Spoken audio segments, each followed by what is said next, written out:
Looking back, 1764, a peek into the past.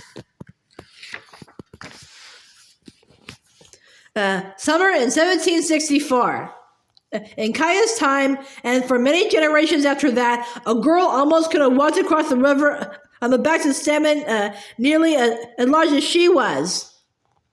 During Wawama Ayakal, the season when salmon reached the canyon streams, the Columbia River came alive with a parade of color and shimmering movement as millions of salmon swam upstream. Nez Perce gathered to fish with thousands of other Indian people at Celilo Falls, a series of thundering waterfalls, boiling rapids, and churning narrows on the Columbia River. Women cook salmon by threading sharp roasting sticks through the fillets and planting the sticks so they lean over a low fire. Nez Perce, like all the Indian peoples who fish at Celilo, believe that the salmon chose to swim upstream every year and give themselves to humans. They respected and thanked the salmon for choosing to make the journey. Nez Perce also believed that salmon people lived in a great house under the sea. When it came time to run up the river, the salmon people took the form of fish. After they died, their spirits returned to the great house under the sea. The salmon people could take their fish form again and made the journey the following year.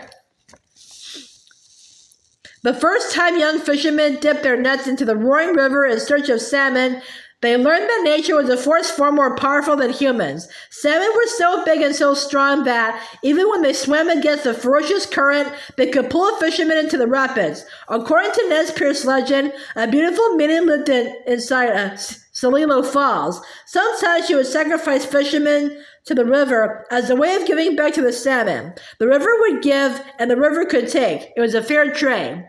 Fishing technique has stayed the same since ancient times.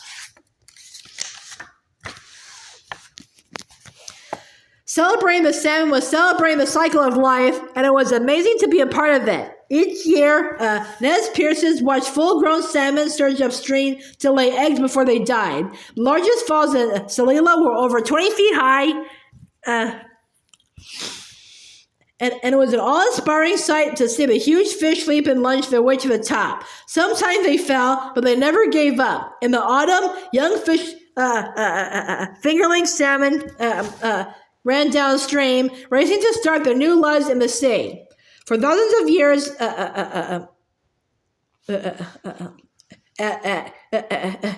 Celilo Falls and other gathering places, family shields were displayed next to teepees. For thousands of years, Celilo Falls was one of the greatest trading sites of the whole continent. People came from as far away as modern-day California, Alaska, and Missouri. From the mouth of the Columbia River, coastal people brought ocean fish and rare dentalium shells. People from the Cascade Mountains brought soft blankets woven from mountain goat hair. Great Plains people brought buffalo robes and dried meat. Nez Perce were especially proud to bring their fine horses, wintered in the mild valleys where they had plenty of fresh grass to keep them swift, strong, and beautiful. Every group of people had its own beautiful artistry to share. Baskets, bags, wood and stone bowls, painted hides, and jewelry and other adornments. Horse collars were used only for sacred ceremonies in Kaya's time, when people paraded their horses in honor of their ancestors. Children and adults played shinny, a game like field hockey. Summer at Celilo was the most festive time of the year, with thousands of people feasting, dancing, parading, racing, and gaming. The most popular game was the stick game. Two teams knelt and faced each other. One player had a bone in each hand. One bone was marked, while the other was plain. Players on the other team had to guess which hand held the unmarked bone. Counting sticks were used to keep score. During the stick game, crowds of people gathered behind the players, singing and joking to throw off the players' concentration. At night, the drumming would begin, and young people gathered for courtship dances. Most marriages were arranged by parents or grandparents, but some parents paid attention to their sons and daughters' choices.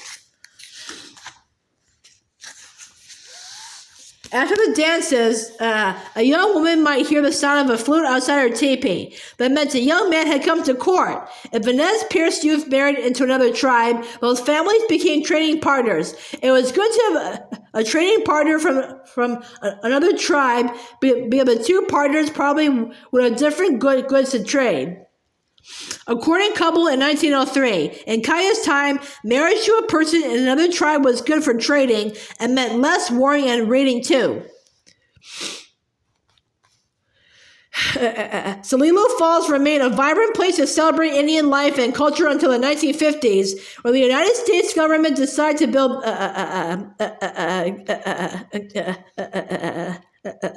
Dallas Dam. The dam would flood Celilo Falls, stopping its mighty flow so a hydroelectric plant could harness the power of the water to make low-cost electricity.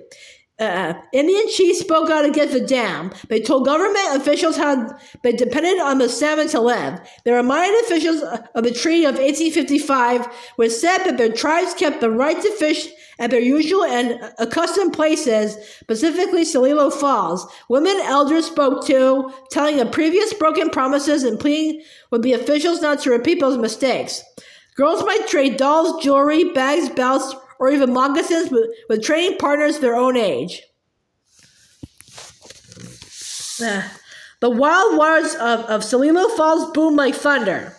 On March 10th, 1957, Congress closed the gates of the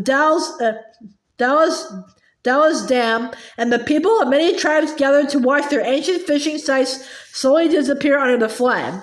The salmon survival is now threatened. 8 federal dams have been built between the streams where salmon are born and the ocean where they live as adults. In Kaya's time, millions of salmon swam the streams and rivers. Today, only a few thousand make the journey upstream to lay their eggs.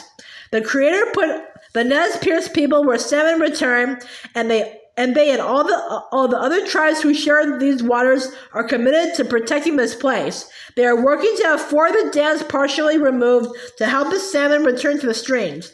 Just as the mighty salmon still struggle at the waterfalls, the Nez Perce people will never give up.